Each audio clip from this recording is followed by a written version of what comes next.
Bien-aimés, vous êtes dans un temps de partage imprévu de ma petite personne, mais bien connue et bien planifiée par le Saint-Esprit, parce que je n'ai pas su que je devais émettre un partage en ce jour si spécial.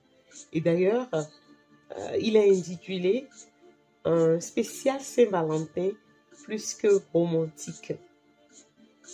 Et si vous voulez, la fête de Saint-Valentin a une origine. Et que vous soyez chrétien ou pas, il est très important de connaître cette origine afin de mieux fêter cette fête. Alors, elle a une belle histoire dont l'origine révèle qu'il y avait un prêtre romain qui a vécu au IIIe siècle avant Jésus-Christ, prénommé Valentin.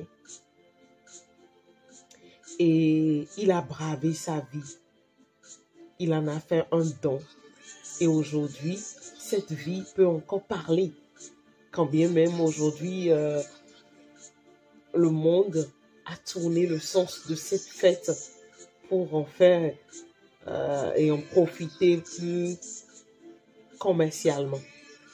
Alors, le prêtre Valentin a vécu dans un temps très pénible parce qu'il y avait la persécution. Pourquoi il y avait la persécution? Il y avait la persécution parce que l'empereur appelé Claude le Gothique avait interdit la célébration des mariages chrétiens. Donc, vous pouvez voir jusqu'à quel point a été la persécution après l'enlèvement du Seigneur Jésus-Christ. Son enlèvement ou son ascension. Et dans ce temps-là, lorsque l'ordre de surseoir les célébrations du mariage chrétien a été émis, le prêtre Valentin, il a pris son courage à deux bras et lui, il continuait de bénir les mariés.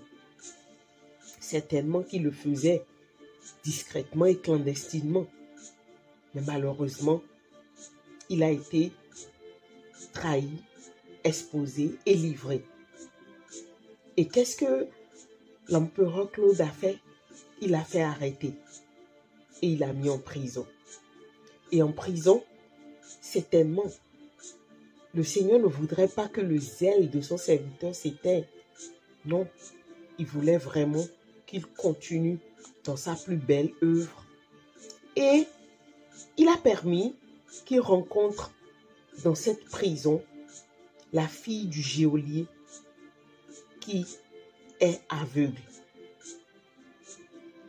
Et comme cela, une histoire d'amour au-delà de ce que vous pouvez penser s'est déclenchée. Et qu'est-ce que l'abbé, le prêtre, a fait? Il a prié pour Julia. Il a invoqué le Seigneur Jésus pour Julia. Et Julia a retrouvé la vue. Et l'empereur, ayant appris ce miracle, est devenu furieux. Et qu'est-ce qu'il a fait de par sa fureur? Il a finalement ordonné l'exécution de Valentin qui a eu lieu un 14 février. Et de par l'origine, avec l'histoire de cette fête, on constate que cette fête a un sens sacré. Cette fête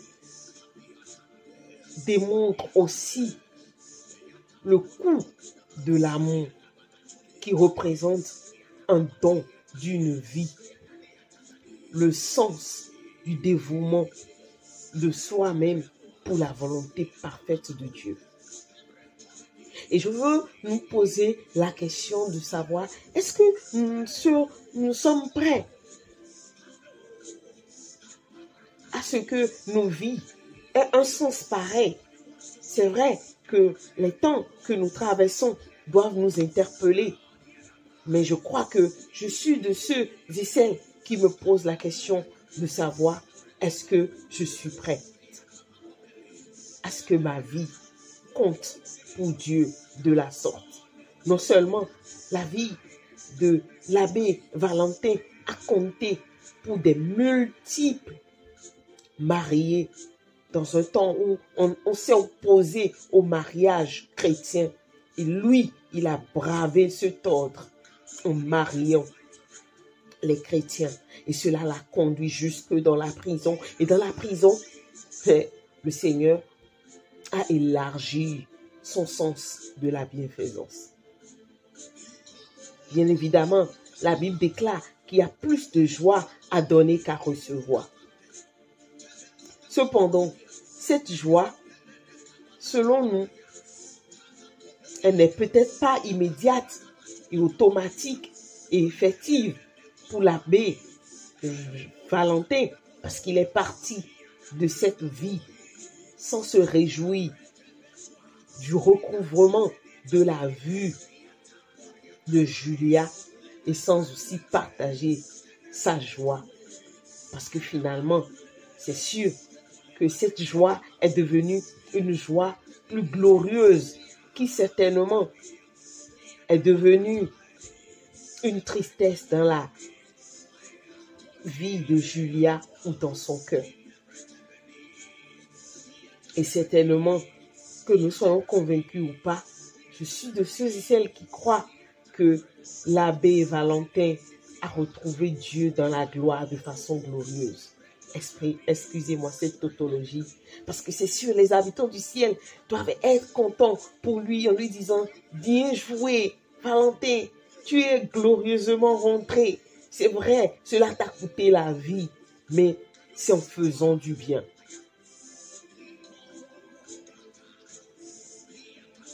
Et de par la beauté du sens de cette action, comment toi et moi, nous pouvons fêter Valentin? Quelle est ta position ou ton statut spirituel et sociétal? Es-tu un enfant de Dieu, un serviteur de Dieu, un leader, un mentor? Je pense que tu dois te poser la question, Seigneur, de savoir comment est-ce que je peux bénir mes semblables, en particulier en premier, ceux qui sont dans la foi pour cette fête. Parce que personnellement, je crois que cette fête n'a pas ou n'est pas d'abord une fête pour les couples, pour les amoureux dans la chair. Non, c'est une fête avant tout pour les amoureux, dans l'esprit de Christ Jésus. Et de par notre position, je pense que la première des choses que cela doit nous amener à faire, c'est d'aimer, c'est de pardonner, c'est de laver les pieds. C'est, comme je l'ai dit, demander à l'Esprit de Dieu de te communiquer ce que tu peux faire. Et il te le dira. Peut-être que tu es un célibataire et tu es tourmenté parce que tu n'as pas un vis-à-vis et tu te dis, oh voilà, le 14 février, je vais encore fêter ça seul. Bien-aimé, tu n'es pas seul. En Jésus-Christ, tu n'es pas seul parce que tu as un fiancé, le plus beau. Ouais, que tu sois un homme ou une femme, tu as un fiancé. Et ton fiancé, alors que tu es célibataire, est Jésus-Christ. Raison pour laquelle je veux t'exhorter à ne pas prendre à la légère ce jour. Je veux t'exhorter à ne pas t'apitoyer sur ton sort. je veux t'exhorter à chérir ta relation avec le Seigneur Jésus ce 14 février. Oui, peut-être que tu vas te faire belle. Fais-toi belle. Offre-toi un resto si tu le veux. Mais n'oublie pas, le soir, quand tu vas revenir chez toi, passe peut-être un temps d'adoration. Passe peut-être un temps de silence où tu apprécies la présence de l'Esprit de Dieu en toi. Et que tu honores le Seigneur Jésus. Ou que tu le partages avec un autre frère ou une autre sœur. Pour que ensemble, vous ayez un temps de grâce, de louange, d'adoration. Parce que le contexte dans lequel l'auteur qui a été à la base de cette fête est parti au ciel mérite un temps de qualité avec celui qui est le maître de nous tous en tant qu'enfants de Dieu. Et je suis sûre que tu vas me dire, mais ce qu'elle me dit, enfin, où se trouve son sens biblique? Mais tu trouveras son sens biblique dans le livre de Corinthiens. 1 Corinthiens, chapitre 7, commence à partir du verset 17 jusqu'au verset 40. Et je suis sûre que tu vas comprendre quelque chose. Je n'aurai pas trop le temps de le lire. Je le laisse le soin à chaque célibataire pour en lire. Et pour finir, j'en viens aux couples, aux mariés, à ceux qui sont des fiancés. Bien-aimés, qu'importe la surprise que vous avez déjà préparée, qu'importe votre contexte à vous, ayez soin de dire merci à Dieu. Merci à Dieu pour la vie de notre Seigneur Jésus, mais aussi pour la vie de Valentin, ce prêtre qui a été un sacrifice vivant, un don qui parle encore. Et demander à Dieu, au-delà de ce temps plaisant que nous allons passer, peut-être en couple, peut-être en fiançailles, en tant que fiancés, aide-nous à faire quelque chose de symbolique pour la gloire de ton nom. Et je suis sûre qu'il mettra dans vos cœurs respectifs une pensée qui sera plus que pour vous, entre couples et entre fiancés, mais aussi pour le bonheur. Peut-être d'un SDF, peut-être d'une sœur en Christ seule, ou d'un frère en Christ qui ne s'est pas encore marié. Peut-être que le Seigneur vous mettra en cœur d'inviter un intrus à votre table avant que vous ayez votre temps d'intimité entre couples. Et ça, c'est pas encore pour les fiancés qui ne sont pas mariés. Et pour toi qui n'es pas encore chrétien, qui peut-être entend cette exhortation, et c'est vrai, tu voudras que ce soit un temps romantique pour toi et ton ou ta fiancée, ou pour ton conjoint ou conjointe. Mais avant tout, pense à rentrer dans une intimité éternelle qui commence d'abord sous ce soleil entre toi et le Sauveur de l'humanité. Il s'appelle Jésus. Oui.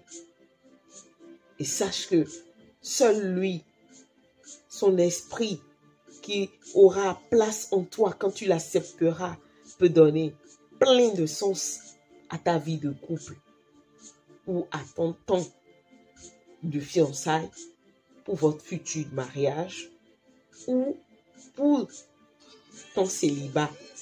Et ta vie sur cette terre ne sera pas en nullité, ne sera pas en déception, ne sera pas en découragement, mais aura un prix, un précieux prix pour le Seigneur Jésus-Christ.